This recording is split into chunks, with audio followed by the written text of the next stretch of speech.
Tonight, another blow for New South Wales, with South Australian borders closed to the state indefinitely. And a review into the horror bushfire season triggers an overhaul of the CFS. From our 7 Spencer Golf Studios, your nightly news with Louise Huber begins now. Good evening. As the pandemic continues to wreak havoc in other states, South Australia has made the unprecedented decision to not open its border to New South Wales indefinitely. Stephen Marshall today announcing plans to reopen next Monday have been scrapped as clusters of new cases continue to rise in Sydney. It was supposed to be July 20, now it's unknown. SA's Premier holding off on the border reopening with New South Wales as 13 new cases were recorded in Sydney today. The Transition Committee has now made a decision. We will not be lifting that restriction as of Monday next week. The news coming as yet another blow for a state already dealing with what not too long ago was the unthinkable. This is devastating to our community. There's an emotional investment that the community have on this date. Everybody was very patiently waiting for the 20th. For a city like Broken Hill, just 50 kilometres from SA, today's announcement hit hard. The city's mayor saying a number of locals she's spoken to had plans to cross the border the day it reopened. There'll be a few tears because they were hoping to see family, friends, having that opportunity to go down to Adelaide. Kids planning to go back to university without that 2 weeks self-isolation. The Premier saying the outbreak from the Crossroads Hotel near Sydney is of great concern. The Transit Committee wanting more details on the extent of the spread before reopening the borders is considered. Our primary responsibility in South Australia is to the health, safety and welfare of all South Australians. And of course, we don't want to go backwards. We know what's happened in Victoria. Despite today's news, Broken Hill's mayor is still fighting for the Silver City and is renewing her calls for residents to be let in. We want to be able to enter is because it is one of our closest capital cities. And here it is our health connection, it is our education, and the bottom line is family. Patrick Reinke, 7 Spencer Golf News. South Australian outdoor tourism areas are set to receive a major cash injection with $10 million to transform parts of the Flinders Ranges. The project is aimed at fast-tracking the state's economic recovery and further cement the area as an eco-tourism hub. The Premier, Environment Minister and Federal Tourism Minister today at the Flinders Ranges to announce the jointly funded initiative. The project is tipped to transform the region with an international biking track at Mount Remarkable, upgraded walking and cycling trails and an upgrade of facilities.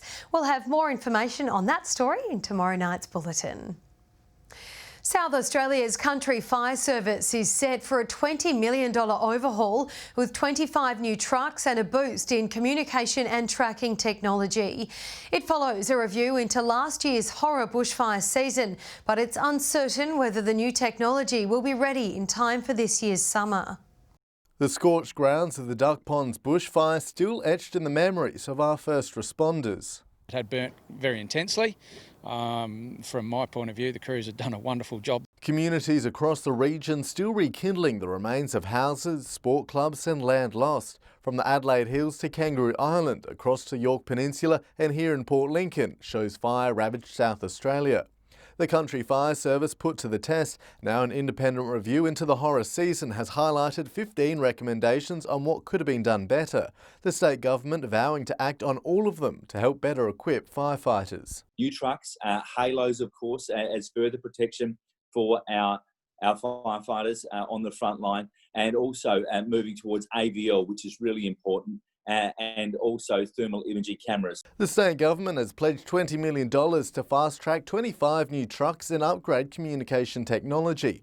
But the CFS says it's unrealistic all trucks will be geared in time for next summer. We hope for the best, but we plan for the worst. Better communication between farm fire units and CFS will also be worked on. They're valuable in what they can do, where they can get at with their smaller units. It's useful for us to know where they're operating and all that sort of thing, so we don't put them in any danger either. But the government has been slammed for stalling with previous bushfire reviews that haven't been acted upon. We will go back over old ground, have a look at what is still there, what things are still relevant today and what things we can put in place, and we'll do that. It's expected this year's bushfire season will begin in November, the nation holding its breath, hoping to avoid a repeat of another deadly season. Nathan Rector, 7 Spencer Golf News. Still to come tonight, a young Port Augusta girl prepares to embark on August with her best friend, and how wholesale electricity prices in SA compare with other states.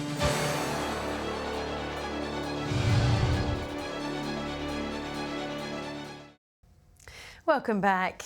A local Port Augusta girl and her trusty little companion are preparing to take part in a month-long challenge to raise money for charity. Across the whole of next month, 11-year-old Grace Gibson will walk with her puppy in a bid to support Guide Dogs Australia. Raising much-needed funds, one paw at a time. We'll walk 30 minutes a day for 30 days in a row in August. Wendy, the miniature dachshund, will be tackling the month-long fundraiser with Mum Grace, walking around the neighbourhood to raise money for guide dog training, which isn't a cheap job. It's basically in excess of $50,000. It's an extremely rigorous process. Obviously, these dogs, when they're matched with a client, they literally have the client's life in their hands. They'll be clocking up roughly 2 kilometres a day throughout August, a move Grace says will benefit them both. Because she's chubby and because I get bored. Little sister Caitlin will sometimes be by her side with Mr. Ivor, the bulldog, both understanding how important their steps are in the lives of those living with vision impairments. I think it's going to be important because they can have somebody to talk to, because dogs are very good listeners. Taking a walk may seem like a small task for many, but for some it can be a major challenge without the help of our four-legged friends. If they didn't have a guide dog or they didn't have some form of assistive technology, they simply would not be able to get involved in those activities. So it's about inclusion and making sure that our clients can live the fullest life that they possibly can. So far, Grace and Wendy have raised $350 and the challenge hasn't even begun. Laura Milovanovic, 7 Spencer Golf News. What a lovely initiative. Good luck to them. Electricity prices are on a downward trend in South Australia, with wholesale prices decreasing. The state's cheaper than 2 Australian counterparts for the first time in 7 years. Turning the lights on can be costly when electricity prices are high, but now South Australia has recorded a decline in wholesale prices. Wholesale cost is the foundation element. So to be getting that down is good for absolutely everybody, from the smallest household through to the largest employer. Now cheaper than both New South Wales and Victoria for the first time in 7 years. It's been years and years and years since South Australian electricity has been cheaper than other states. We're now cheaper than those 2 big states. And in fact, South Australian electricity is just a little bit cheaper than the national average. Some customers already feeling relief through the wires. On the 1st of July, significant drops, and in one case, $127 per year for the average household, reduction in the cost of electricity. So after years of electricity going up, it's now going down. There's still work to do with renewable energy, with projects up and coming for Port Augusta. We want to have more renewable energy projects, but we also need to have interconnection with New South Wales and more storage projects. Now we're developing all of those things so that we can have more renewable energy. Laura Milovanovic, 7 Spencer Golf News. A 23-year-old man has been arrested after allegedly crashing his car while under the influence of alcohol in Port Pirie last week. Just before midnight last Tuesday, police were called to a single vehicle crash where the driver had fled the scene. He was later found and charged with driving without a licence, without due care and under the influence of alcohol. He's due to front court again in November. Stay with us after the break. An exciting draw card on the way for Broken Hill, which will take you back to the 80s. And a new shop in Clare aims to raise money for charity.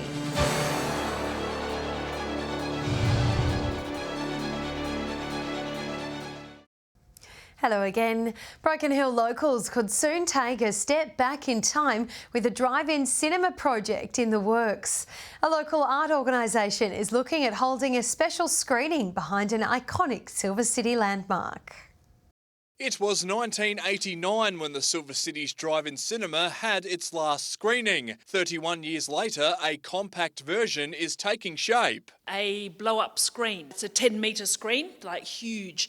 and it also comes with projector, all of the sort of bibs and bobs needed to run a drive-in. West Darling Arts is looking to bring a drive-in cinema setup to the car park area behind the Town Hall facade. It'll be a free event to be held in the coming weeks, a nostalgia trip for many locals who used to park their cars and watch a movie. It is going to be going back in time, and like people my age and older can probably remember what it was like to go to the movies around here, but there's a lot of young people and children especially that haven't had that experience. Organisers say there'll only be room for 16 cars to attend, but hope it could pave the way for other screenings down the track. In comparison to the Heritage Festival, people will remember the whole building was lit up. So what we're going to have, it's going to be confined to the screen, which is obviously a very, very large square rectangle shape. And when it comes to hearing the movie you're watching, gone are the old speaker boxes attached to the car windows. West Darling Arts taking a more modern approach. A FM transmitter, so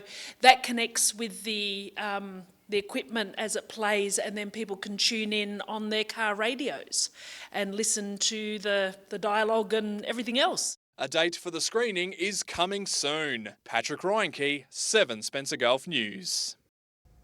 A Port Lincoln man who fell 10 metres from a cliff face at Greenley Beach in 2013 will receive a compensation payout. Gregory Warren, who was 17 at the time, suffered a traumatic brain injury from the fall and had to be airlifted to Adelaide. He claimed he was trying to gain access to the nearby rock pools and attempted to descend to the beach through the sand dunes, unaware of the 10-metre cliff face. He argued that the Lower Eyre Peninsula Council was negligent by failing to close the area off to visitors, but the council maintained the area wasn't frequented by visitors and it didn't think it needed fences or warning signs. Another hearing will be held later this month to determine the size of the payout. Crystal Brook residents will soon be reaping the benefits of new community park facilities, which will be installed as part of the federal government's drought relief funding projects. New toilet blocks and a double plate barbecue among the items in the project. Over the coming months, probably $700,000 in the CBD, then all these other men's sheds and all that sort of stuff will come alive, and it'll make Crystal Brook an absolute beautiful place. Port Pirie Council will provide updates on the projects on their website.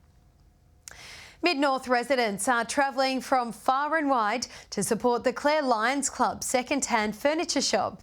The initiative offers locals the chance to snap up a bargain, but also assist to reduce waste in the community.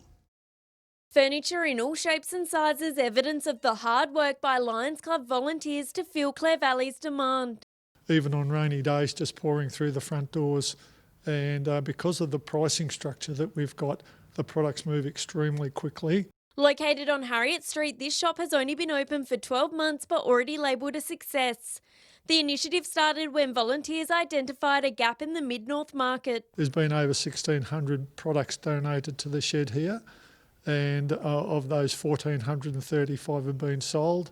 Reduce the amount of furniture that's actually going to the waste transfer station. So quite a lot is going there. When you have a look there, it's actually not bad sort of stuff. So we think that quite a lot more is now coming here instead of just being dumped there. Mid-North locals travelling from far and wide to snap up the best bargain. Service, we generally operate in the area from out to Snowtown up to Spalding and down to Riverton, and so we'll have a pickup service at no cost, but there's a fee for delivery out to those areas.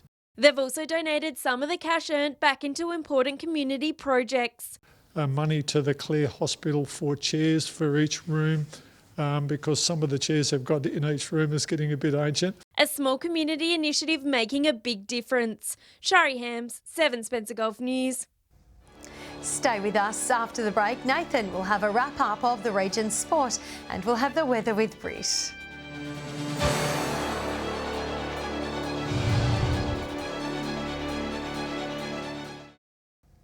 Hello again. The Port Augusta Racing Club is welcoming punters back to the course once again this weekend following an almost sold-out Augusta Cup. Patrons will see the running of the Peter Kittle Flying Doctor Cup on Sunday. Hygiene measures will be put in place and tickets will be available at the gate, welcoming spectators from 11 o'clock. Turning to more sports news now, and netball and hockey have kicked off once again across the region. Port Lincoln's hockey team is set to hit the turf this weekend after a week's break. Nathan Rector has this week's sport wrap. After a bit of uncertainty for the teams, Port Lincoln's Hockey Association has forged ahead with its 2020 season. After taking a week's break, the 4 teams will be back in action this weekend and will see the men's A-grade Marauders take on the Panthers and Flinders versus the Wanderers. Port Lincoln's Hockey Association is one of the only sports to get the green light to go ahead this year, with the city's netball and soccer both being scrapped. While the teams try and get warmed up and ready for this weekend, let's have a look around the region and who played well over the weekend. Up in Whyalla, netball is on track with its season, round 3 being held over the weekend on Saturday. In the A-grade, Kiwis defeated YCW and True Blue saw victory against Ravens. The Warriors proved too strong for Rapina, claiming a 67-goal victory.